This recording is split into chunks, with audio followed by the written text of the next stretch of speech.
السلام علیکم ورحمۃ اللہ وبرکاتہ۔ محترم ناظرین، آج آپ کے لیے بہترین سادہ سا نسخہ پیش کر رہے ہیں۔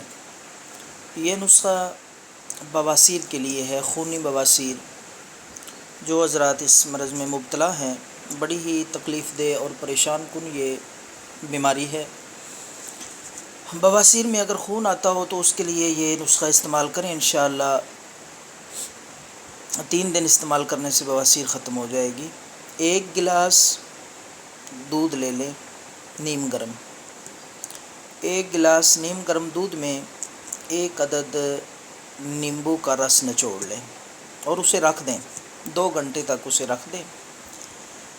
نیمبو نچوڑنے کے بعد دودھ میں 2 گھنٹے اسے رکھ دیں اور اس کے بعد مریض کو پلا دیں۔ انشاءاللہ 3 دن یہ نسخہ استعمال کرائیں۔ خونی بواسیر یا بادی کے ذریعے بواسیر ہو تو انشاءاللہ 3 خوراکیں لینے سے بواسیر ختم ہو جائے گی۔ خود بھی استعمال کریں، دوسروں سے شیئر کریں۔ اللہ حافظ۔